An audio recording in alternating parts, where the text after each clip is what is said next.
Basically ये पढ़ेंगे कि थ्रेट्स होता क्या है, कंप्यूटर वायरस क्या होता है, वायरस का इफेक्ट क्या है, प्रोटेक्शन फ्रॉम वायरस, एंटीवायरस क्या होता है, firewall, backup and recovery, cyber law और उसके इंपॉर्टेंस, ये सारे टॉपिक के बारे में आज हम पढ़ने वाले हैं। स्टार्ट करते हैं। Computer threads. बेसिकली थ्रेड्स क्या होता है, कोई भी चीज अगर हम यूज करते हैं, जैसे हम कंप्यूटर मोबाइल फोन वगैरह यूज करते हैं, तो जरूरी क्या होता है कि हमारा डेटा कोई अदर लोग न यूज कर पाए। अगर कोई दूसरा हमारे डेटा को यूज करके हमें प्रॉब्लम क्रिएट करता है, परेशानी होती है किसी तरह का या लॉस होता है, तो सिंपल टर्म में उसको हम बोलते हैं थ्रेड्स। अगर हम यहाँ देख रहे हैं तो थ्रेड्स क्या है, a threat in the context of computer security refers to anything that has potential to cause serious harm to a computer system। मतलब कंप्यूटर सिस्टम में किसी भी तरह का हार्म पहुंचा सकता है, उसे हम बोलते हैं कंप्यूटर थ्रेट्स। थ्रेट्स क्या है कि थ्रेट्स बेसिकली वो चीज होता है जो जिसकी वजह से हम कंप्यूटर को ये मान सकते हैं कि डैमेज हो सकता है सिस्टम के अंदर। मतलब जो भी प्रॉब्लम है वो सिस्टम के अंदर अगर होता है तो उस प्रॉब्लम को हम बेसिकली थ्रेट्स नाम देते हैं। और ये थ्रेट्स बहुत सारी वजह से हो सकता है, जैसे अगर हमारा कोई सिस्टम का पासवर्ड ले लिया और उसको लॉगिन कर दिया तो डेटा ले सकता है, वो भी एक तरह का थ्रेट्स है। वायरस की वजह से कोई डेटा डिलीट हो गया तो वह भी थ्रेट्स होता है। तो थ्रेट्स जो है वो डिफरेंट टाइप से अटैक हो सकता है, चाहे वो डायरेक्टली सिस्टम में हो सकता है या नेटवर्क के थ्रू हो सकता है। थ्रेट्स बेसिकली क्या है, virus, trojan, backdoor to outright attack from hacker. मतलब जो हैकर है एक तरह से वह सिस्टम में क्या करता है, थ्रेट्स पहुंचाने का काम करता है। जैसे सिस्टम के लिए अगर सिंपल टर्म में बोले कि कंप्यूटर सिस्टम को जो अनसिक्योर कर दे उसे हम बोलते हैं थ्रेट्स।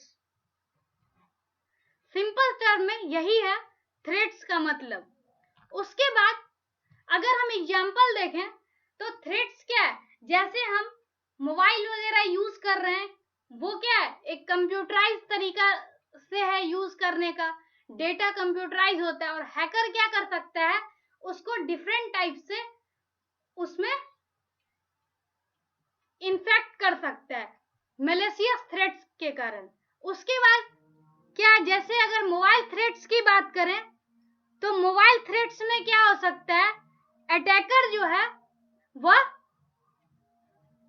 जैसे मोबाइल बैंकिंग सर्विस है तो मोबाइल बैंकिंग सर्विस की वजह से अगर हैक कर ले, बैंक अकाउंट हैक कर ले तो पैसे का लॉस हो सकता है, तो ये भी एक तरह का मोबाइल थ्रेट्स है।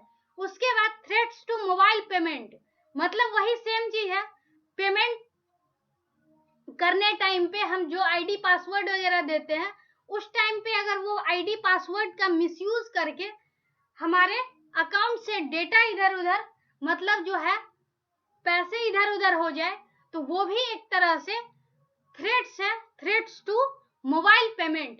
तो इस तरह से बहुत सारी प्रॉब्लम और भी हो सकती है और जिसे हम बोलते हैं थ्रेट्स। मतलब थ्रेट्स की वजह से किसी ना किसी तरह का लॉस होगा। थ्रेट्स पहुंचाने का सबसे मेन रीजन, जैसे कि कंप्यूटर वायरस। वायरस बेसिकली क्या होता है, एक तरह का कंप्यूटर कोड होता है जो कि हमारे कंप्यूटर के डेटा को डिस्ट्रॉय कर देता है, करप्ट कर देता है। यह भी एक तरह का सॉफ्टवेयर बोल सकते हैं। सिंपली अगर सॉफ्टवेयर बोले तो सॉफ्टवेयर जो हमारे काम का होता है वो सॉफ्टवेयर हो गया, और ये काम का नहीं है, ये हार्म पहुंचाने के लिए होता है, इसीलिए उसको हम स्पेशली वायरस का नाम देते हैं। और वायरस क्या करता है, वायरस अपना डुप्लीकेट कॉपी, जैसे एक वायरस से दो से चार इस तरह से करके, जैसे रियल लाइफ में बॉडी के अंदर वायरस होता है तो जस्ट उसी तरह से होता है। और उसके बाद क्या करेगा, कंप्यूटर के अंदर जो भी डेटा है उसको डैमेज करने का काम करता है कंप्यूटर वायरस। और इस तरह से क्या होगा कि डेटा करप्ट हो जाता है, डेटा डिस्ट्रॉय हो जाता है। तो ये सारी प्रॉब्लम क्रिएट करता है वायरस। उसके बाद अगर हम टाइप ऑफ वायरस देखें तो टाइप ऑफ वायरस में कुछ मेजर टाइप है, जैसे कि वॉर्म। ये क्या है, ये किसी भी तरह का ज्यादा लॉस नहीं पहुंचाता है, लेकिन ये क्या करता है कि जैसे कई बार ट्रैफिक ज्यादा क्रिएट कर देता है, मतलब जैसे हम कोई काम करने लग रहे हैं तो वह काम में बहुत ज्यादा टाइम ले लेता है, सिस्टम हैंग होने लगता है। तो ये सब कई बार इस वर्म्स के कारण ही होता है। सिंपल टर्म में इसको भी हम वायरस ही बोलते हैं। उसके बाद ट्रोजन हॉर्स क्या है, ट्रोजन हॉर्स एक तरह का वायरस है, जो कि मतलब क्या है, सिंपली वर्म और वायरस। ट्रोजन हॉर्स में एक चीज देखें तो इसमें क्या है कि ट्रोजन हॉर्स जो है वह सेल्फ कंटेन्ड होता है और इसको रेप्लिकेट करने के लिए अलग से किसी चीज की जरूरत नहीं होती है। लेकिन ट्रोजन हॉर्स में क्या है कि ये एक रेप्लिकेट कर डायरेक्ट नहीं कर सकता, किसी अदर प्रोग्राम की हेल्प से रेप्लिकेट कर सकता है। और तीसरा है बॉम्ब्स, जो भी ट्रोजन हॉर्स की तरह ही होता है, लेकिन इसमें क्या है कि ट्रोजन हॉर्स सिंपली इफेक्ट कर देता है, प्रोग्राम को डिस्ट्रॉय कर देता है। लेकिन बॉम्ब्स में क्या है कि ये एक पार्टिकुलर टाइम तक ही इफेक्ट कर सकता है, उसके बाद ये इफेक्ट नहीं करता है, मतलब कोई पार्टिकुलर डेट टाइम तक ही ये एक्टिव रहता है। तो ये डिफरेंट टाइप का वायरस है यहाँ पर, कंप्यूटर वायरस जिसको हम बोलते हैं। और ये कहीं ना कहीं हमारे सिस्टम को नुकसान पहुंचाने का काम करता है। जो भी सिस्टम से डेटा वगैरह अपने आप डिलीट हो जाता है वो बेसिकली इस वायरस की वजह से ही होता है। नेक्स्ट है वायरस किस तरह से इफेक्ट करता है, मतलब हमारे सिस्टम में वायरस आता कैसे है। तो पहला है by downloading files from internet. अगर हम कोई भी तरह का फाइल इंटरनेट से डाउनलोड करते हैं और सपोज उसके साथ कोई ना कोई वायरस का फाइल जो है, मतलब वो सेफ नहीं है पूरी तरह से फाइल, उसमें कहीं ना कहीं वायरस कंटेन कर रहा होता है, तो उसके थ्रू हमारे सिस्टम में आ जाता है और सिस्टम को अफेक्ट करता है। नेक्स्ट है during the removable of media और ड्राइव, मतलब जैसे हम पेन ड्राइव लगा करके या कोई भी तरह का सीडी वगैरह किसी भी चीज को लगा करके हम डेटा को ट्रांसफर करते हैं एक जगह से दूसरे जगह, तो उसमें भी वायरस आने का चांस रहता है। नेक्स्ट है through pen drive. Pen drive अगर हम एक सिस्टम से दूसरे सिस्टम, दूसरे से तीसरे सिस्टम में लगा रहे हैं, हो सकता है किसी सिस्टम में वायरस हो, तो उसके थ्रू भी वायरस हमारे सिस्टम तक आ जाता है। नेक्स्ट है थ्रू ईमेल अटैचमेंट। अगर हम ईमेल से कोई भी चीज डाउनलोड करते हैं तो कई बार जैसे मान लेते हैं कि हैकर भी क्या करता है, ईमेल के थ्रू कोई अटैचमेंट भेज देता है और हम उसको इंपॉर्टेंट समझ करके डाउनलोड कर लें, तो उस तरह से भी वायरस हमारे सिस्टम में आ जाता है। और उसके बाद क्या है थ्रू अनप्रोटेक्टेड और पुअर एडमिनिस्ट्रेटर पासवर्ड। इस वजह से भी, मतलब एडमिनिस्ट्रेटर पासवर्ड अगर कमजोर है तो कोई अदर भी लॉगिन कर सकते हैं, या किसी को पता लग जाए तो भी लॉगिन कर सकता है, तो इससे भी हमारे सिस्टम को नुकसान हो सकता है। नेक्स्ट है इम्पैक्ट ऑफ वायरस। वायरस से क्या क्या प्रॉब्लम हो सकती है, तो क्या प्रॉब्लम होगी, पहली बात तो फाइल डिलीट हो सकता है ऑटोमेटिक, डेटा डिस्ट्रॉय हो सकता है, साथ में क्या है कि हमारा कई बार इंटरनेट के थ्रू हम कुछ भेजने की कोशिश करते हैं तो वो भी स्लो पहुंचता है, कई बार जो नॉर्मल फंक्शनैलिटी है कंप्यूटर का वो भी काम नहीं करता है, मतलब फास्टली वर्क नहीं करता है, तो उसमें स्लो हो जाता है। कई बार ऐसा भी होता है कि जो सिस्टम है उसके कॉन्फ़िगरेशन को चेंज कर दे, डेटा को डिस्ट्रॉय कर दे, जो कॉन्फिडेंशियल डेटा है उसको डिस्ट्रॉय कर दे। तो ये सारी प्रॉब्लम हो सकती है वायरस के कारण। नेक्स्ट है वायरस डिटेक्शन। वायरस डिटेक्शन कैसे होता है?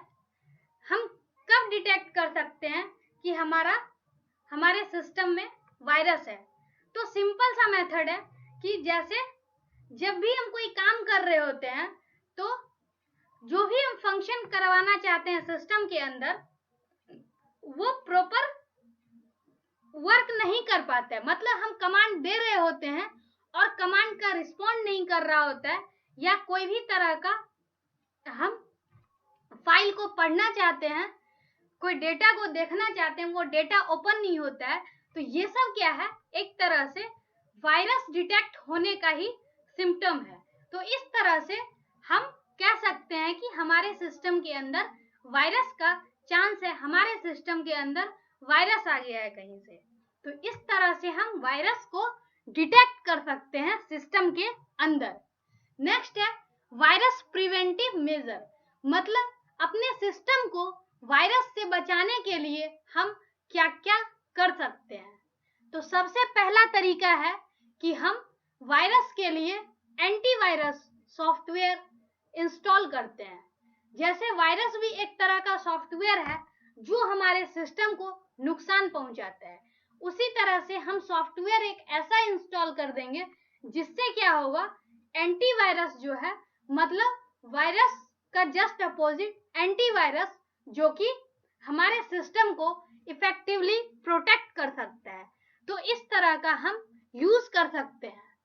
नेक्स्ट है patching up the operating system, patching up the client software, putting highly secured password और यूज ऑफ फायरवॉल। मतलब सिंपल सी चीज है कि ये सब जो भी हम सॉफ्टवेयर इंस्टॉल करते हैं या सिस्टम में अगर हम कुछ रखते हैं तो वो प्रॉपर वेरिफिकेशन के साथ हम इसको यूज कर सकते हैं। हाईली पासवर्ड का यूज कर सकते हैं ताकि सिस्टम को अनऑथोराइज्ड, मतलब कोई अदर आदमी लॉगिन नहीं कर सके, जिसका सिस्टम है सिर्फ वही लॉगिन कर पाए।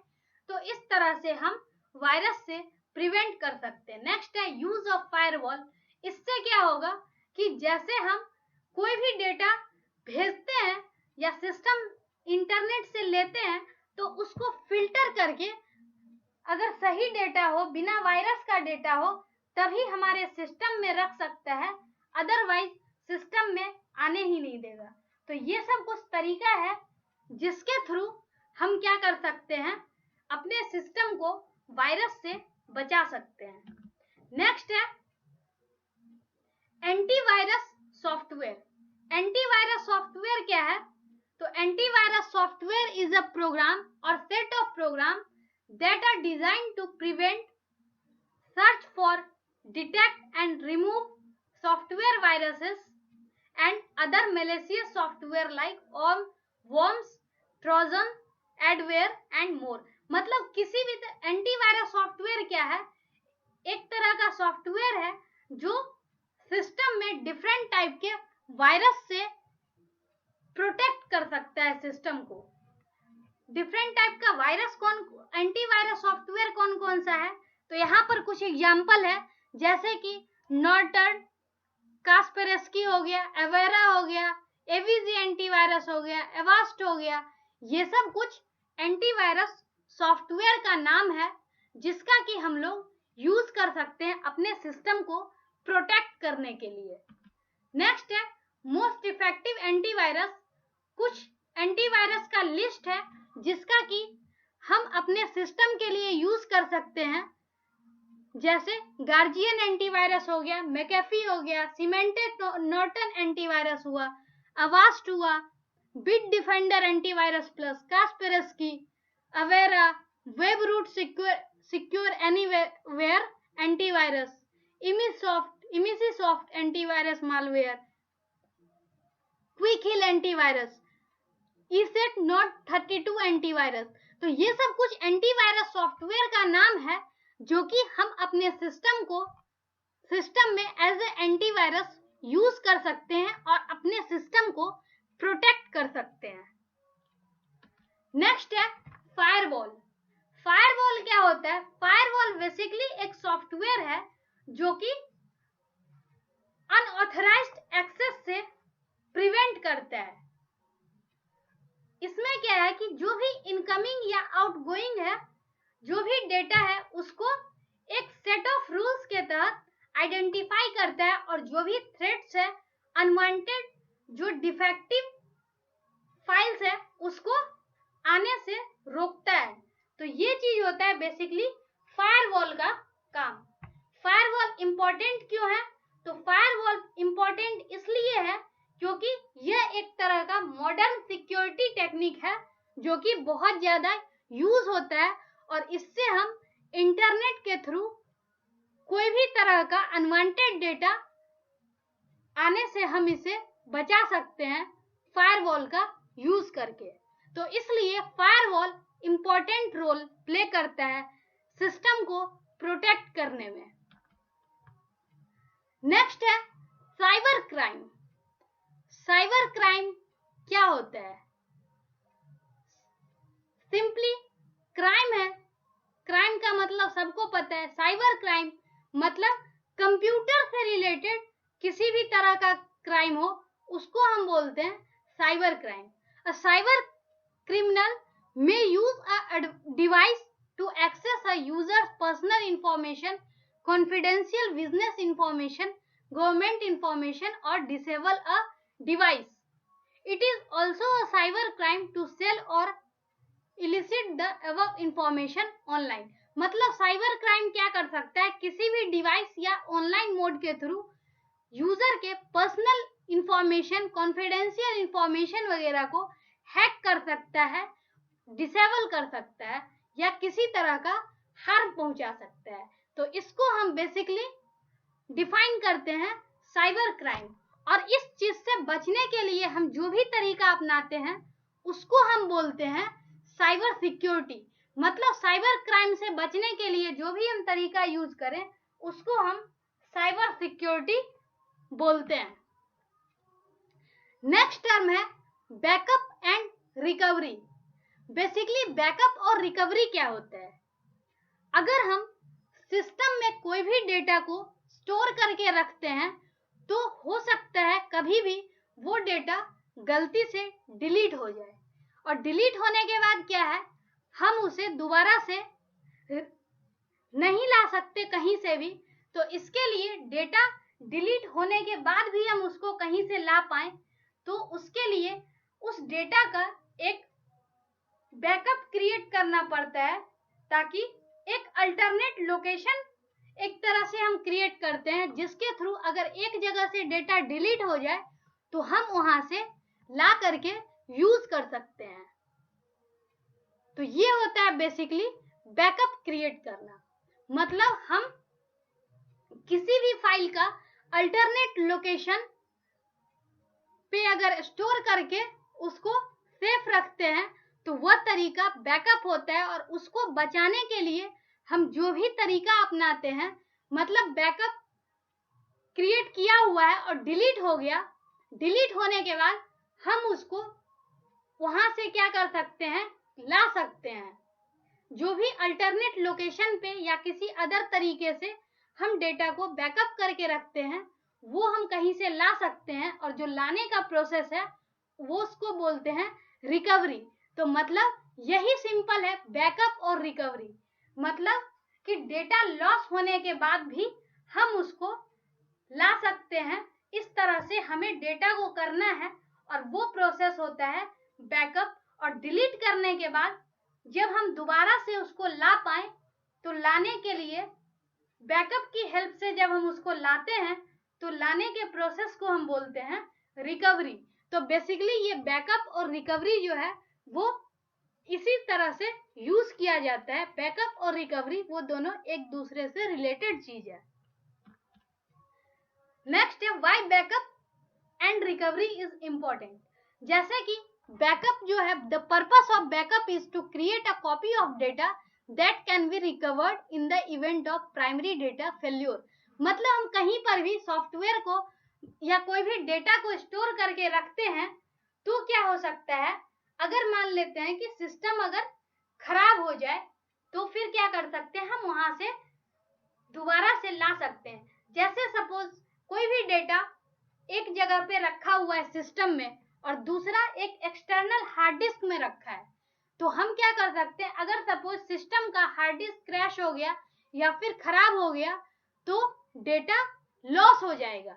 लेकिन हम क्या करेंगे, उस एक्सटर्नल हार्ड डिस्क से लेंगे जहां पर इस डेटा का बैकअप क्रिएट किया हुआ है, मतलब उस एक्सटर्नल हार्ड डिस्क में रखा हुआ है, तो हम बैकअप की हेल्प से क्या करेंगे, वहां से डेटा कॉपी करके और हम अपने सिस्टम में ला सकते हैं।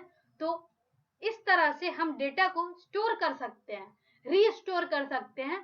तो यही प्रोसेस बैकअप और रिकवरी होता है कि बैकअप क्या करता है, बैकअप कॉपी डेटा को अलाउ करता है कि वो उसको हम कहीं पर भी रीस्टोर कर सकते हैं। तो इसीलिए बैकअप और रिकवरी दोनों इंपॉर्टेंट होता है। नेक्स्ट है cyber law. Cyber law basically क्या होता है, जैसे कोई भी चीज के लिए कुछ रूल रेगुलेशन होता है, कोई भी काम करने के लिए कुछ रूल रेगुलेशन होता है, डिपार्टमेंट का अपना रूल होता है, उसी तरह से कंप्यूटर से रिलेटेड, इलेक्ट्रॉनिक चीज से रिलेटेड भी डिफरेंट रूल होता है जिसको हम बोलते हैं cyber law. Cyber law basically क्या है कि एक ऑर्गेनाइजेशन उसको यूज करता है ताकि हम अपने प्रोडक्ट को, मतलब किसी भी तरह से सिक्योरिटी प्रोवाइड कर सके इस लॉ के थ्रू। जैसे अगर हमें कोई भी तरह का हार्म पहुंचा रहा है तो हम क्या कर सकते हैं, साइबर लॉ के थ्रू उसको हम क्लेम कर सकते हैं कि यह रॉन्ग प्रोसेस है, और उसके बाद साइबर लॉ के थ्रू फिर हम क्या करेंगे, उस नियम के थ्रू अपने आप को सही प्रूफ कर सकते हैं। अगर हम सही में सही हैं तो फिर ठीक है, अगर किसी दूसरे को दोषी ठहरा रहे हैं तो वो कहीं ना कहीं हमारे ऊपर बाद में बात आएगी। जैसे सिंपल रियल लाइफ में होता है, उसी तरह से साइबर लॉ भी कुछ उसी तरह से है कि कंप्यूटर के केस में जितनी भी प्रॉब्लम होती है और उसके बाद उससे किसी तरह का हार्म पहुंचाता है और हम उसको लीगली किसी को कोर्ट में या कहीं पर भी बता रहे हैं, तो वो सारा जितना भी चीज है वो एक तरह से साइबर लॉ के तहत आता है। और साइबर लॉ इम्पोर्टेंट क्यों है, तो ये इम्पोर्टेंट इसलिए है क्योंकि यह it allows employ to work safely, मतलब एम्प्लॉय को विद सेफ्टी वर्क करने के लिए अलाउ करता है, बिजनेस को प्रोटेक्ट करता है, क्योंकि बिजनेस के लिए बहुत सारे रूल रेगुलेशन को फॉलो करना जरूरी है। तो उसमें कहीं ना कहीं साइबर लॉ भी इम्पोर्टेंट होता है, जो कि हमारे बिजनेस पे कोई गलत क्लेम ना करे, तो उससे बचने के लिए हमारे पास साइबर लॉ ही होता है। नेक्स्ट है it protects the personal information of the user. किसी यूजर के पर्सनल इंफॉर्मेशन को इधर उधर होने से बचाता है, प्रोटेक्ट करता है। It protects the productivity. Productivity को प्रोटेक्ट करता है, क्योंकि जैसे क्या है कि वायरस के थ्रू हमारा पर्सनल डेटा सिस्टम में है और उसको लॉस कर दे, कई बार स्लो डाउन कर दे सिस्टम में, तो इस वजह से कई बार ऐसा भी होता है कि हमें बहुत सारी प्रॉब्लम फेस करनी पड़ती है, तो हम साइबर लॉ के तहत उस प्रॉब्लम से भी निपट सकते हैं। तो ये कुछ डिफरेंट तरीका था जो कि कंप्यूटर में सिक्योरिटी प्रोवाइड करने का काम करता है। तो बेसिकली आज हमने पढ़ा कि